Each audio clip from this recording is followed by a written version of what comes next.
That works. Yeah, so thank you.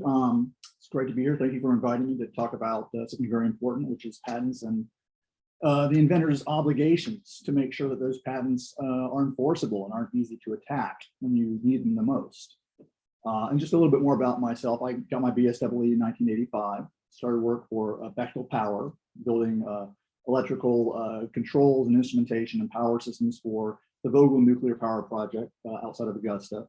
I then went back to grad school at Rensselaer Polytechnic, got a master's, and worked for Westinghouse designing large turbine generators, electric generators as electric and magnetic field modeling, heat flow modeling. I decided to go to law school, moved up to Washington, DC, go to Georgetown Law School and worked during the day for the Nuclear Regulatory Commission, where I did probabilistic risk assessment modeling of nuclear power plant safety systems and associated research to determine that whether the assumptions that were made in those models were correct for equipment failure. So it's very interesting. I really enjoyed being an engineer, but I enjoy being a patent attorney too. And I've been doing that for 26 years for a variety of large and small clients, from Texas Instruments and Connexent to Dell to all sorts of software and hardware. A lot of smaller clients, a lot of startup clients, audio processing. I basically work in three areas, and that is patent prosecution and preparation, which is preparing a patent application for filing and then filing it to the patent office, and then taking it through the patent office to get it to issue. I also get involved in transactional matters, which is after the patents are issued, how they're licensed, how they're used as collateral by companies. It doesn't have to be a small company. Big companies also use their patents as collateral. And then in litigation, where I've defended accused infringers, and I've also helped people who have patents assert their patent rights against infringers. And I think having this range of experience helps me with all of them to better understand patents. And quite frankly, Jackson Walker has a lot of people like me. We've got about 30 patent and intellectual property practitioners. So several Texas A&M grads in different fields. So please contact me if you have any questions, not just double E. I can get you in touch with the right person. So moving along, I'm going to go over some patent basics, just some simple things that you probably are already familiar with, but to make sure that we're all on the same page. And then I'll get into the prior art and the duty of disclosure of the prior art. And where problems typically arise in the university setting is in three areas. One is prior research that you may have been involved with. If you're a researcher, or if you're a grad student with the people you're doing research for, prior publications that you may have had, technical papers, patents, a lot of other things. And then if you're involved with standards or professional organizations, you go to professional society meetings and you see presentations that can cause problems. And all of these will be used by an accused infringer to try to attack your patent and render it invalid, unenforceable. And then finally, I'm going to touch on how to search for the prior art if you want to. It's a good thing to do, but you have to do it correctly, and you have to keep some things in mind. And it's also good to do it efficiently for reasons that I'll discuss. So, patent basics. Patents started in 1201 in England, at least, with the patent rolls, where they would take letters patent on parchment and stitch them together and make these big long rolls for the king to hold up. And inventions were just one type of patent. They were for all sorts of administrative things.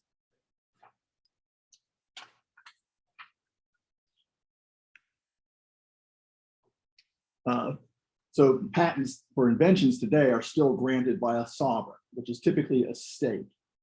There are treaty organizations like the European Patent Office that is involved with granting or allowing patent applications.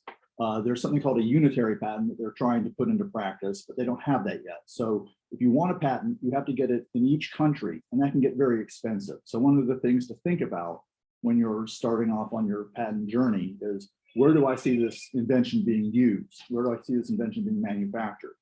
I'm only going to talk about the US today, but other countries have other requirements.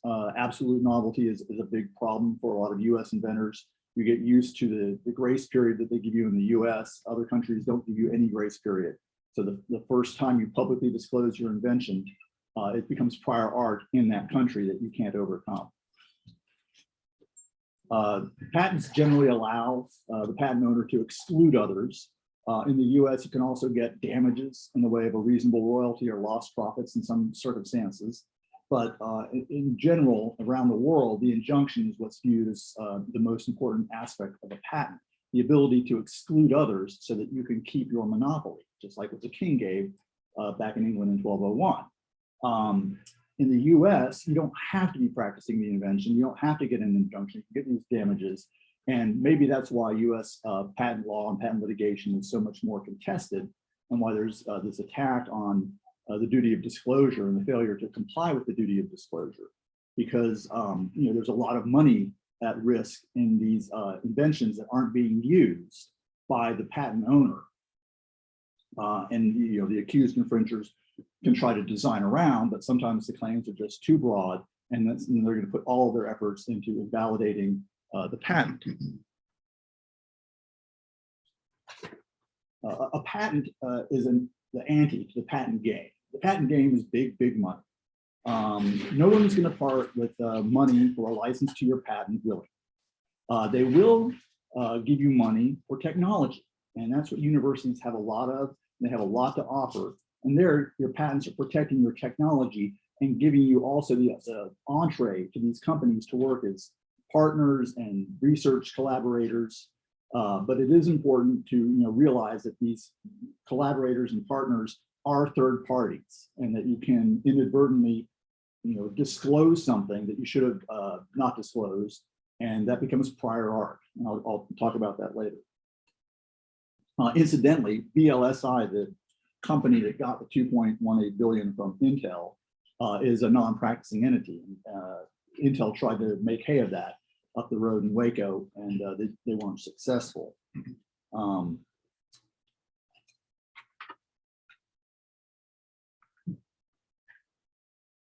So to obtain a US patent, you have to file the application that meets the formality requirements that are set forth by the Patent Office, to pay a filing fee. You have to file a signed oath or declaration from each inventor that affirms that the inventors have all been identified. And this is important. Anytime you're filing an oath or declaration at the Patent Office, you're opening the door to being accused of misleading the Patent Office. And this can be used to attack the validity of your patent entirely.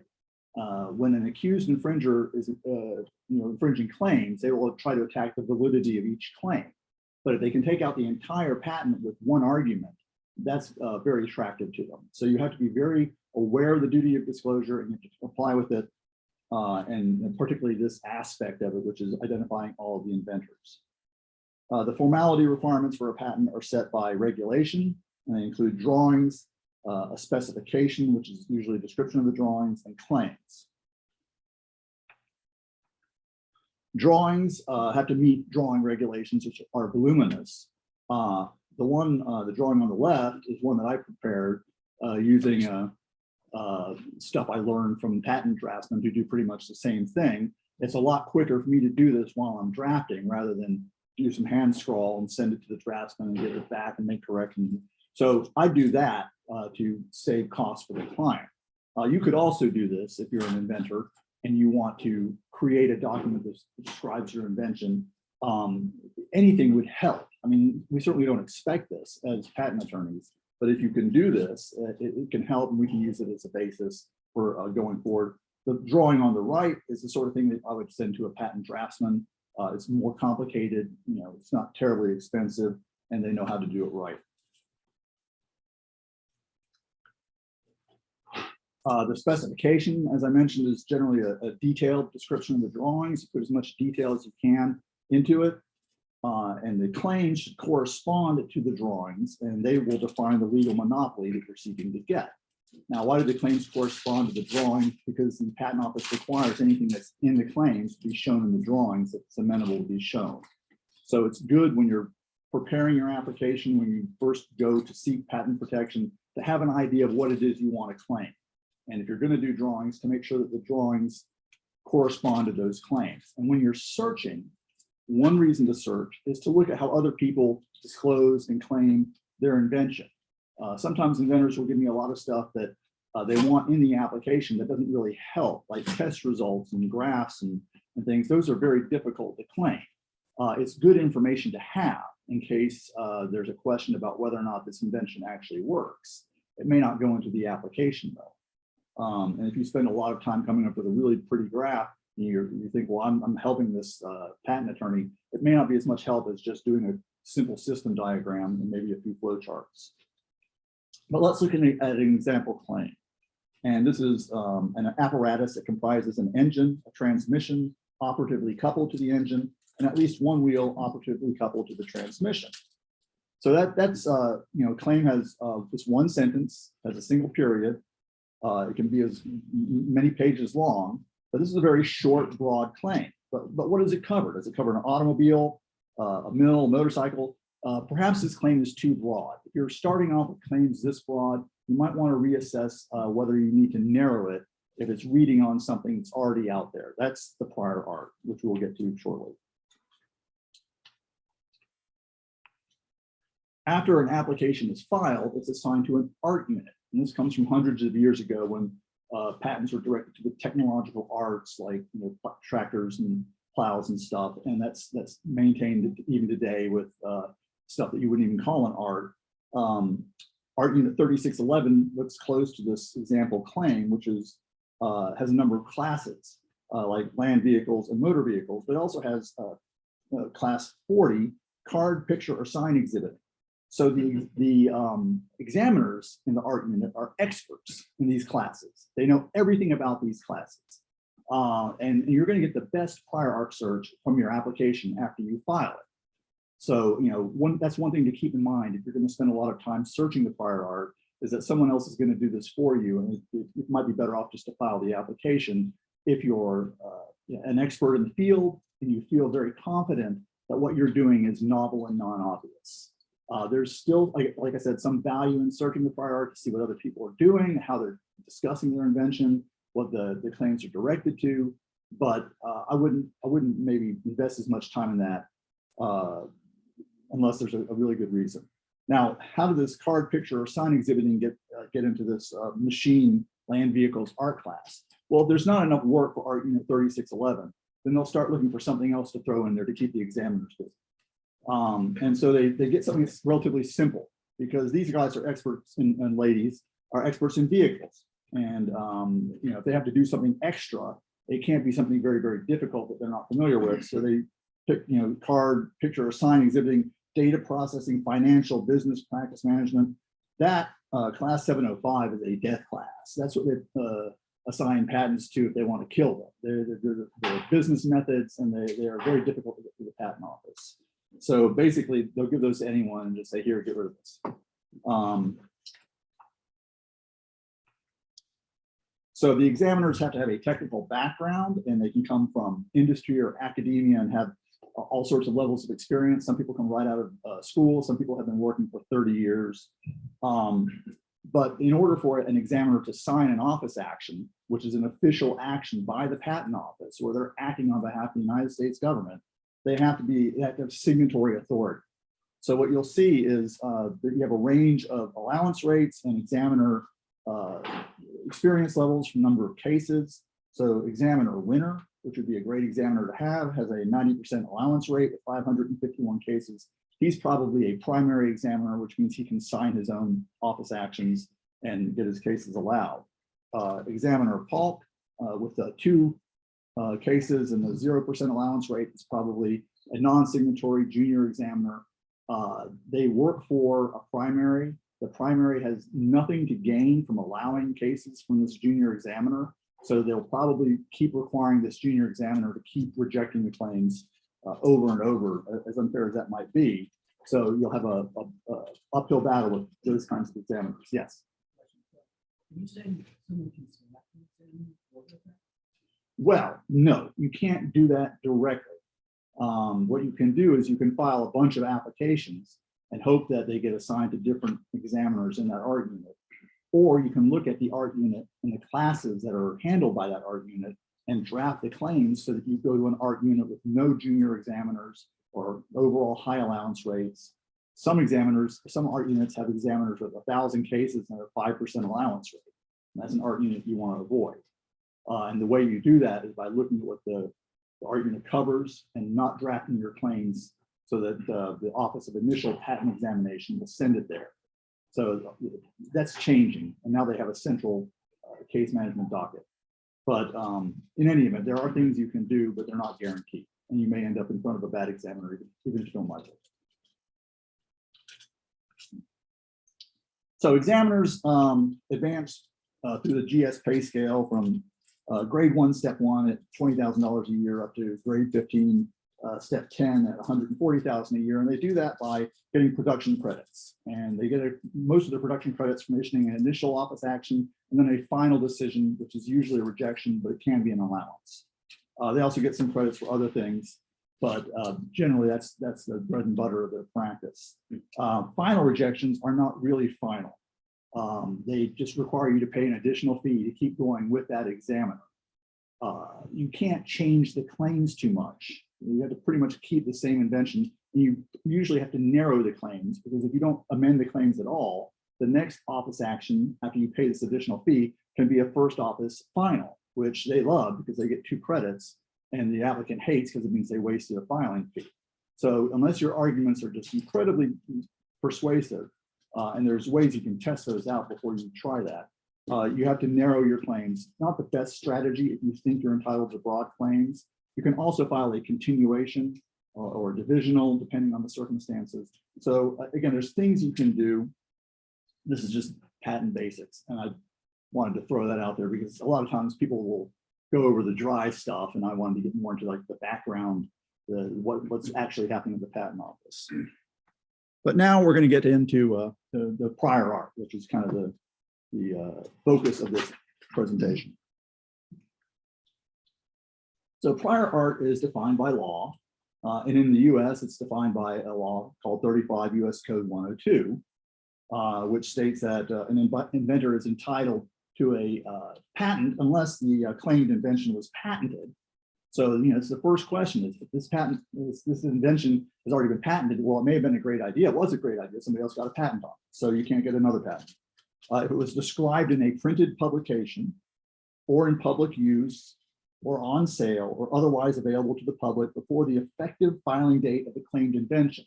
And that changed in the last, I think, 10 years.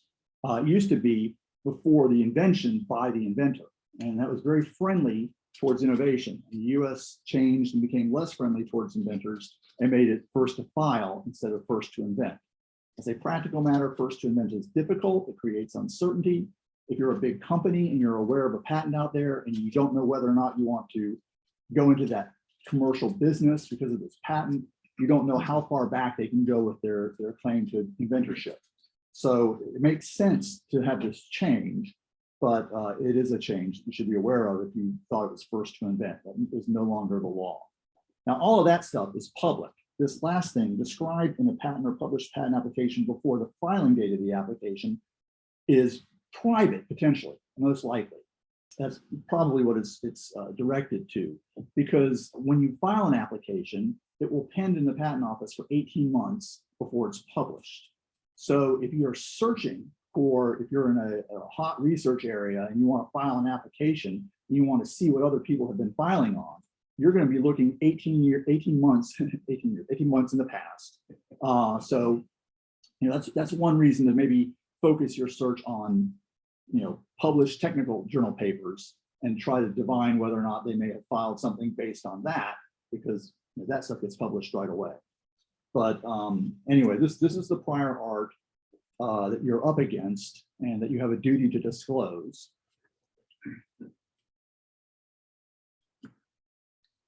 There are some limited exclusions to this, and that is, one of them is disclosure made by the inventor that's within 1 year. Now, this is a very deceptive exclusion because you might think that you've got some protection. Well, I made this publication 11 months ago, so I still have some time. I made this presentation at a technical conference 11 months ago. I don't have to worry about it. But it's the second limited exclusion that's the problem. That's prior art based on a disclosure that was made by the inventor. So you're at a technical conference, you talk about your great idea. Somebody says, hey, that is a great idea. I just thought of something better. So now they go and they file their patent application. And they talk about your great idea, but they're not claiming. So is this based on a disclosure? Well, yeah. Now prove it. Prove that this person saw your presentation. Prove that their content is based on what they saw from you. It might change terminology, it might change format, and it may be impossible to prove. So this is a very illusory protection here. Your best bet is to always file before any public disclosure. And then there's one final bit of prior art that's really the most devious, and that is admissions. A statement made by the applicant saying that something is prior art is binding on the applicant, even if it's not prior art. So you don't want to say something is prior art. You might see patents that have this wonderful discussion in the background of the invention of all these other patents, and that's very risky because, first of all, the examiner doesn't consider that stuff. It doesn't count as having been disclosed to the examiner. And second of all, if you're characterizing what's in another publication, you might be adding stuff that's not really there. And it's up to a trier of fact to determine what is in the prior art. So you don't want to help the trier of fact out. You don't want to help the patent examiner out by saying, oh, this is what it discloses, when it might not actually disclose that.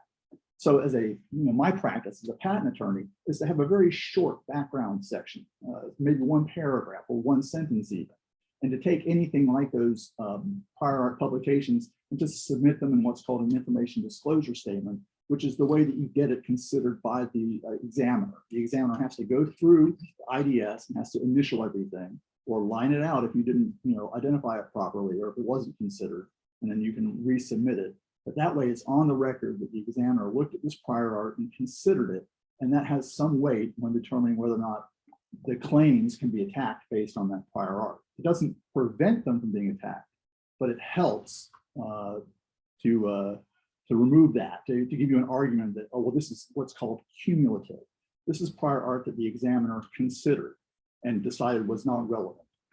So in any event, admissions aren't just in patent applications and dealings with the patent office, but you have to be careful. You don't want to talk about stuff in your presentations about patents, not that anyone ever does.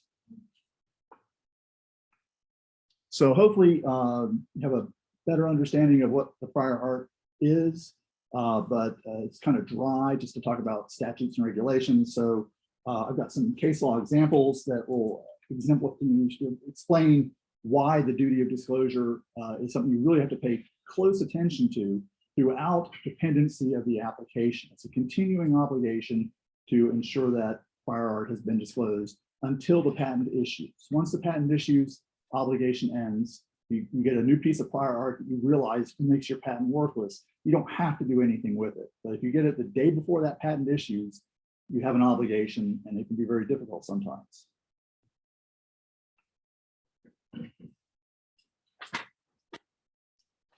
So the duty of disclosure isn't even really a law, it's a regulation that is based in statute and judge-made law, common law.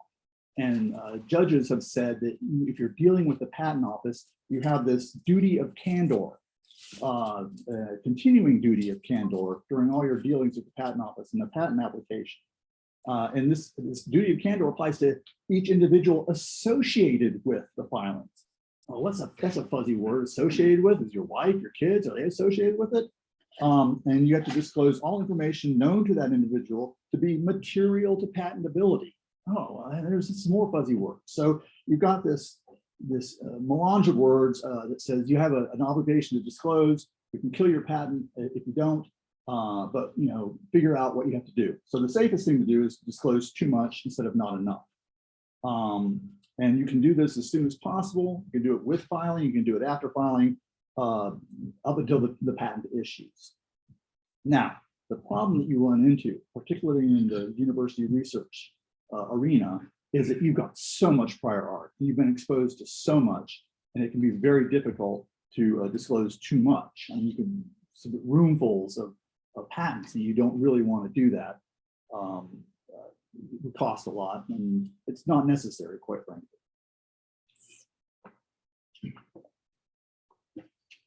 So let's focus on some problem areas, as I've inferred. one of the first areas is prior research.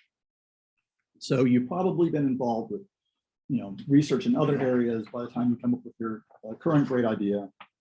So you should look at that prior research and ask yourself, is there anything in here that might be relevant to this new invention? And look at the associated researchers, because if you are a joint researcher with somebody who goes into a field and you go into kind of the same field, that person may have told you something or may say something. It's worth looking at what they're doing, what they know, asking them, at least for what you view as the important claim limitations. And again, this is why it's important to have an idea of what you're trying to claim, what your invention is, because it helps you to focus on what needs to be disclosed. And it also helps you to tell the attorneys that are going to be representing you before the patent office what you view the invention as, because problems can come up when they lose sight of that and they start going after stuff that's in the prior art. I think that might be one of the cases. I'll flag that later. But here's an important point. You don't have a duty to search for references that are not in your possession. So possession or control is actually the language of the law. So you don't have to go out and do a patent search. You don't have to search technical journals. If you have all the stuff that you have is in a folder, you just have to look through that folder. Now, the problem is that a lot of people don't have stuff just in folders. They've got it everywhere. They've got it in computer drives. They've got it online, and that becomes very, very difficult. But just keep in mind that you don't have to go search the Patent Office website to comply with the duty of disclosure. Identify co-authors of papers and graduate students that worked on the research and follow up with them. Send them an email, hey, I've got this patent application. You have to be careful. You don't want to tell them what it's on to the point where you've disclosed the invention, but you can say, you worked with me on diodes and now I'm doing, triodes, whatever. So I just want to let you know, if you're aware of anything related to the work you did for me regarding triodes, please send it to me. They're probably not going to do anything. All right. And that's fine, because there's a question of whether or not they're even, associated with the prosecution of the patent application. But you have this record now, and you can show it when you're being deposed by the accused infringer. You can say, well, look, this is my practice. My practice is to send this email to everybody. I never get a response, but I send it anyway, or I got this response and I submitted it to the patent office. So it's a good practice to start creating this paper trail.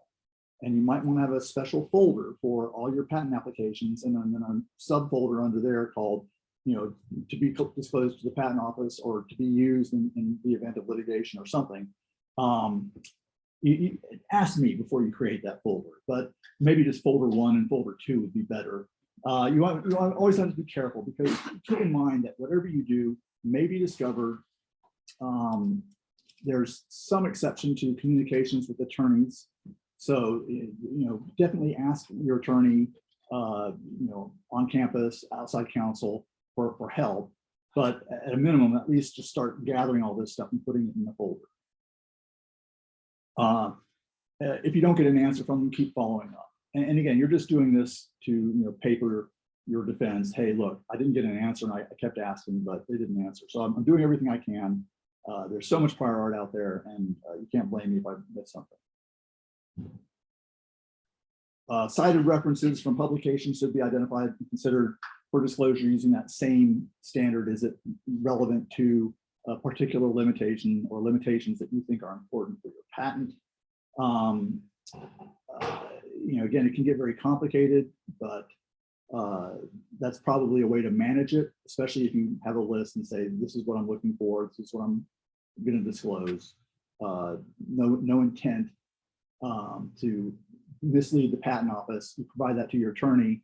He'll say, okay, well, did you also look for this? Or he might say, that's good enough. This will be attorney-client information. It's not going to go to the patent office. It's just stuff in your back pocket, or if you ever get accused of misleading the patent office. Textbook references in papers are fine, but for the purposes of a patent, you might want to narrow it to the relevant pages, because otherwise you have to submit the entire textbook if it's a material reference, and that's never fun. Provide a reason for why you're not going to disclose something, like this stuff is immaterial because it's dealing with diodes and this is a triode invention or that sort of thing. all of this stuff is, the problem that I'm trying to solve. And so it's not going to be relevant. Just keep in mind that that's going to look self-serving. But if there's a really good reason, like this deals with automobiles and my invention is related to electronics, that's, better. So if it's the sort of statement that you would feel comfortable defending in front of a jury, definitely make it. If it's questionable, it's probably not going to be much help. But if you're looking at an enormous number of references, it might be better than nothing. Probably better to talk to your attorney at that point and say, look, I've got 5,000 papers, technical papers. We don't want to disclose all of these. How do I reduce that list?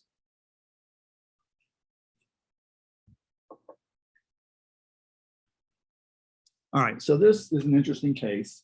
Perceptive Biosystems v. Pharmacia Biotech. The Federal Circuit, which is the Fed Cert 2000, it decided this case, which means that it's essentially patent law. The Federal Circuit has appellate jurisdiction over all patent matters in all district courts, and the only court that can reverse the Federal Circuit is the Supreme Court, which rarely gets involved in patent matters.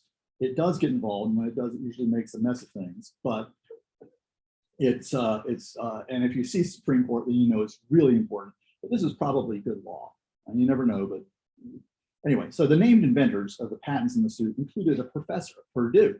The accused infringers identified the research assistant as an unnamed inventor, and the patents were held invalid for inequitable conduct, for failure to disclose the research assistant, and for the statements made under oath by the named inventors relating to collaborations with third parties and disclosures to third parties that were probably associated with that research assistant.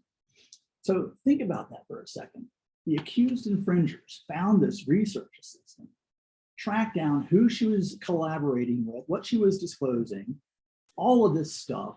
You get, as part of litigation, the court will order discovery. You have to produce relevant documents because they're not privileged. Privileged documents can be held back. You need communications with your attorney. And that's why you should never forward a communication with an attorney to anyone outside of the group of people that you're working with the attorney on. Certainly collaborators and disclosures to third parties are not going to be privileged. So the university, Purdue, was forced to produce all this stuff. The defense attorneys probably spent hundreds of thousands of dollars pouring through it. They found this research assistant. They deposed her. They found out what she was doing. They got her notes. This is the lengths that a accused infringer will go to invalidate your patent and make you look like a bad guy or lady because you didn't satisfy your duty of disclosure. You're hiding something from the patent office. Most likely, that's not what happened at all. But that's how it got painted to the jury, and that's the judge in this case, and that's how they lost. So, how do we avoid perceptive problems? Identify all possible inventors, and this is usually a point of contention. It can be a problem. Maybe you've got somebody who thinks they invented everything. That person's still going to be a problem 5 or 10 years down the road. If you don't do it up front, you're betting that your invention is not going to be successful. I don't want to make that bet. So deal with the problem up front. Talk to the Office of Technology Licensing or whoever you're dealing with on campus to figure out the best way to do that. At least identify it to them. Hey, I think that these people could be inventors, but I also think they're problems, and I don't think that they really are inventors, but I think they're going to think they are. But a lot of people will just say, all right, I understand. This is your thing. It's not mine. They'll sign something. I'm not an inventor. There'll be some record that you can use, and you save that record. Again, this takes care of problems that may never come up, but if they do come up, it's really great to have that document that's never been disclosed to the patent office. Nobody knows it's there. It just shows up in litigation to rebut this person's claim that you did something. It may not even be their claim. It just might be their side of the story that's being used by the defense attorneys to invalidate the patent. If you can't get the contemporaneous statement from the people who worked on it but aren't inventors, maybe disclose to the patent office that these people worked on it but aren't believed to be inventors. That's tough. You're going to have to work with your attorney on that. Any statement that's submitted to the patent office can be used to attack the patent for being misleading. So it's tough, but certainly if the attorneys have been aware of this problem, then they might have been more careful with what they said to the patent office about these collaborations and third-party disclosures. You know, attorneys will often assume, oh, there were no collaborations, there were no third-party disclosures, there's nothing in the file about that. And they'll prepare a declaration and they'll send it to the inventor, and the inventor will sign it. Yeah, okay. Just be aware that, you know, that's what's going on. The examiners don't care. They get this, they'll allow the case. They're not going to really do any research into it.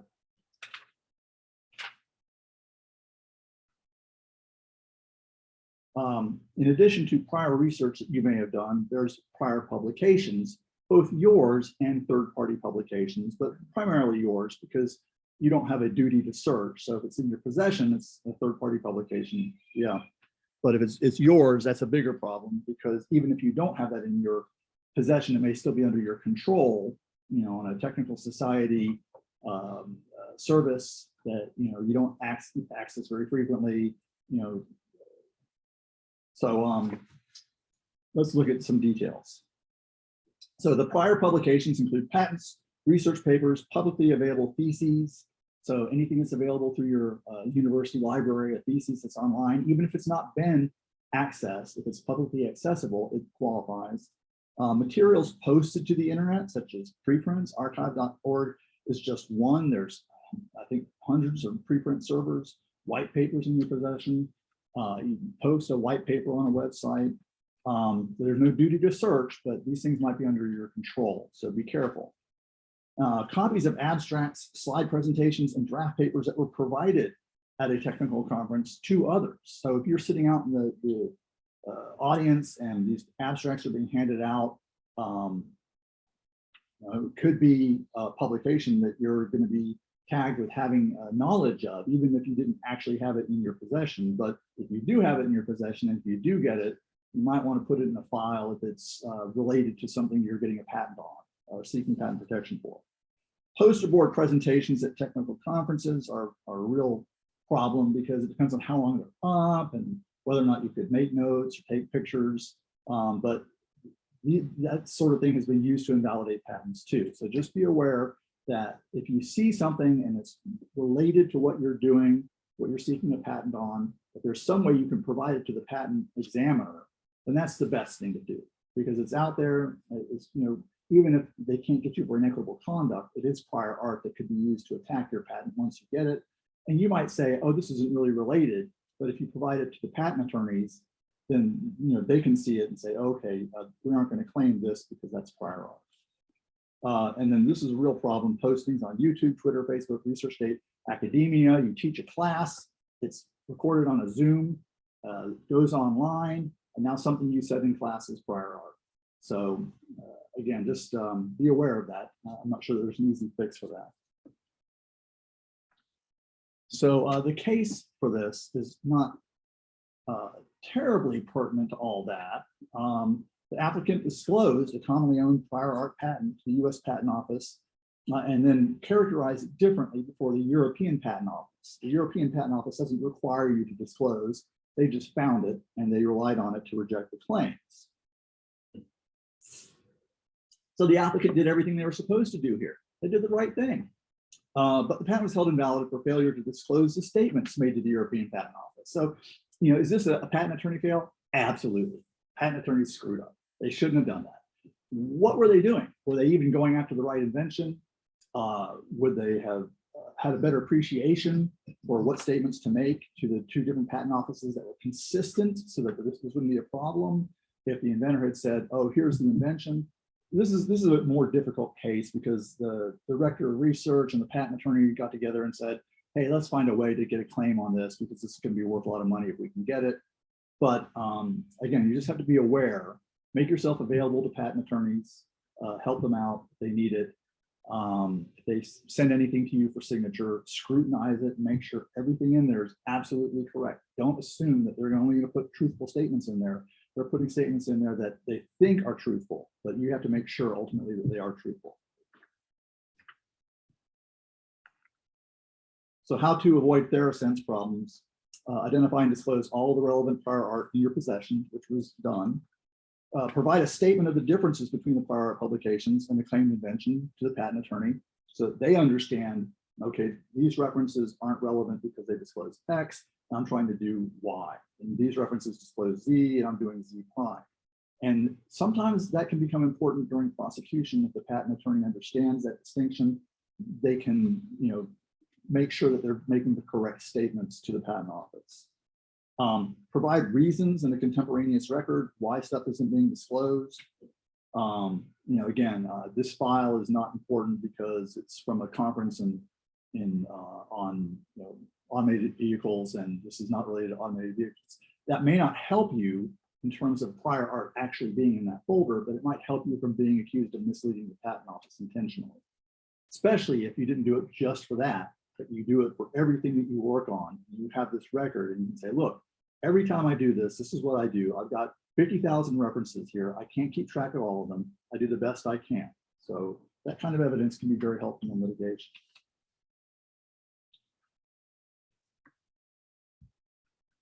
So the final problem area is standards and professional organizations. If you go to these standards meetings or subcommittee meetings, if you go to technical professional organizations and listen to other people's presentations, you can be exposed to prior art.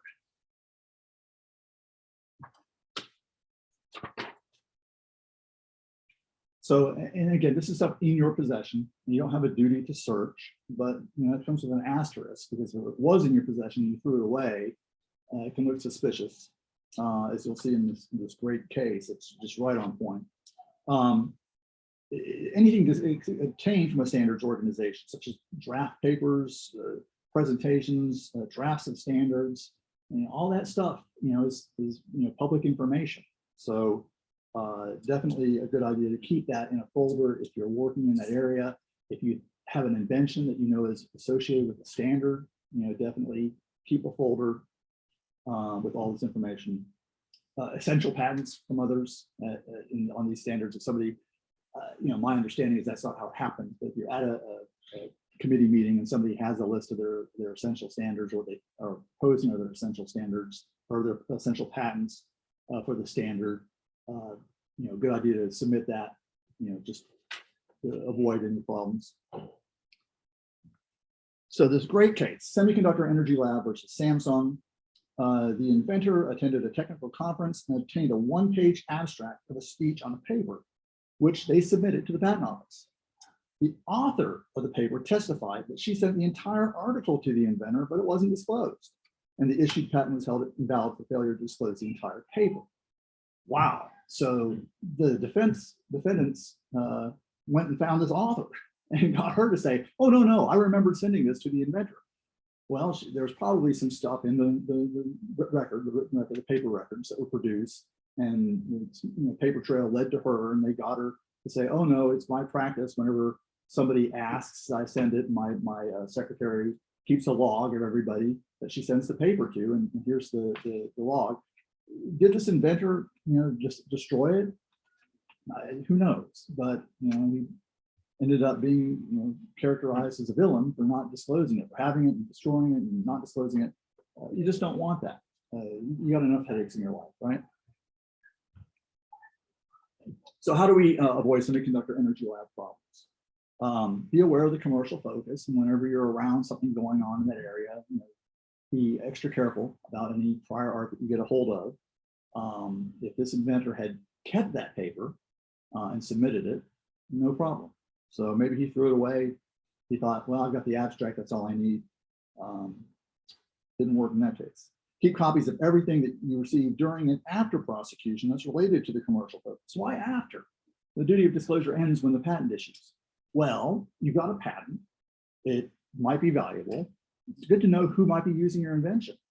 You might want to approach them to do some research to help implement the standard. If you end up in a startup company that's doing that, you might want to know who your competitors are. You might be involved in patent infringement litigation for VLSI or some other non-practicing entity. But it's good to know who they are, and that's important information. It's very hard to find out from anyone except the inventor, who is probably acutely aware of how his invention is being used, or her invention is being used by others. Instruct grad students, secretaries, and others to do the same, not because you expect them to do anything, but just you want to have a record. I've instructed you to do this. This is my practice, and I'm counting on these people to do it. And if they didn't, it's not my fault. Provide copies to the patent attorney during prosecution, and again, create the record.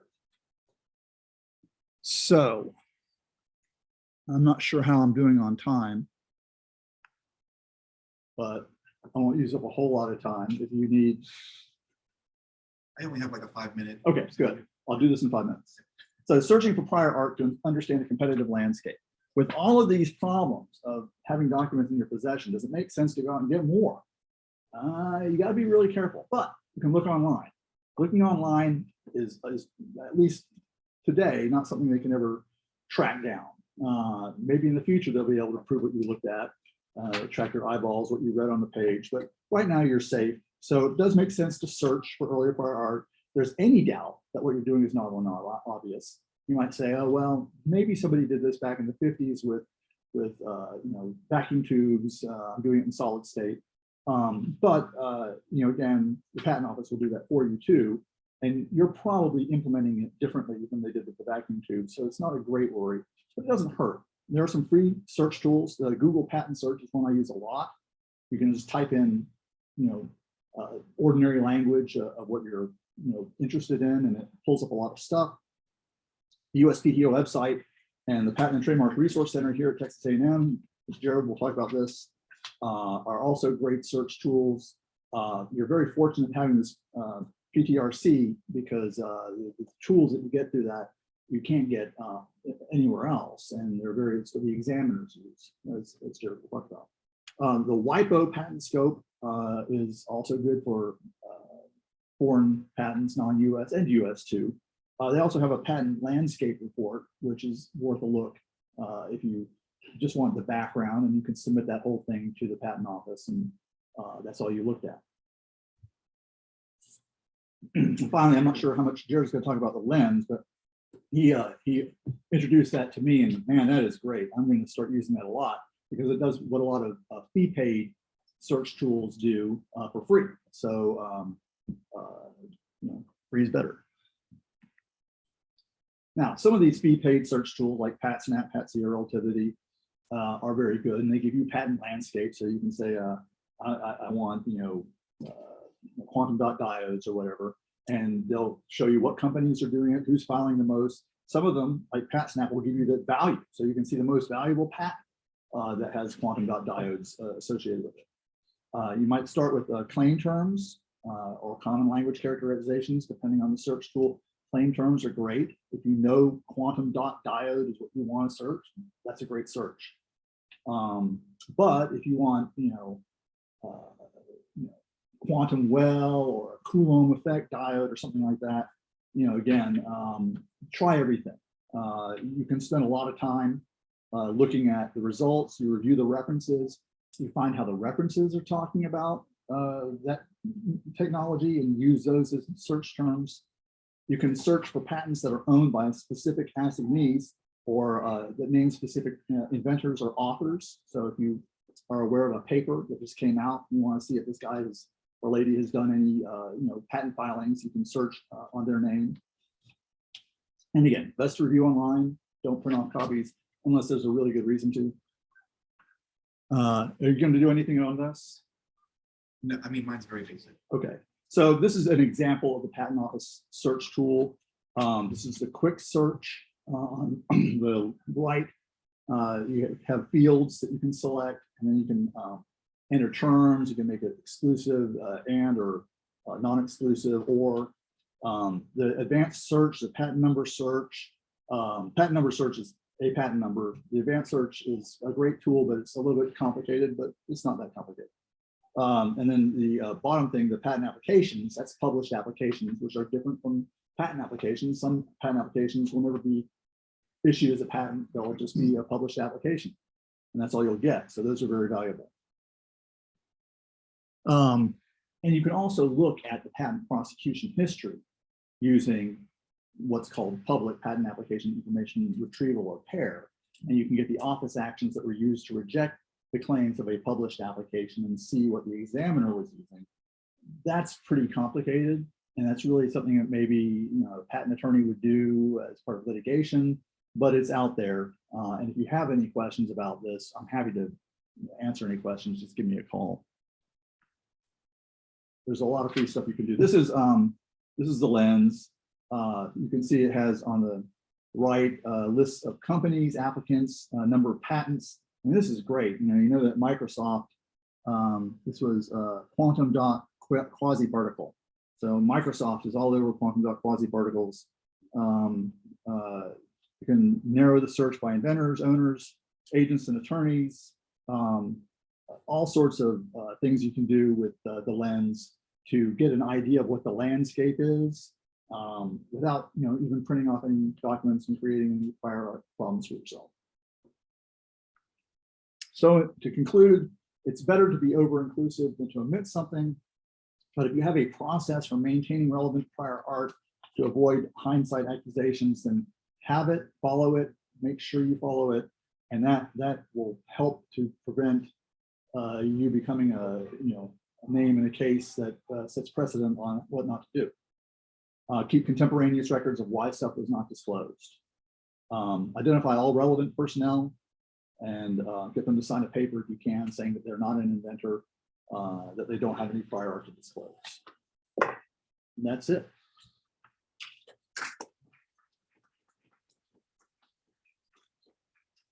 And just so y'all know, I didn't mention this at the beginning, I'll send out a PDF copy of Chris's presentation. So if you didn't get a chance to capture something, we will have that. I'll email that to you when I get back to my office. And now I'm going to invite Jared from the library to join us, and he is going to say a few things.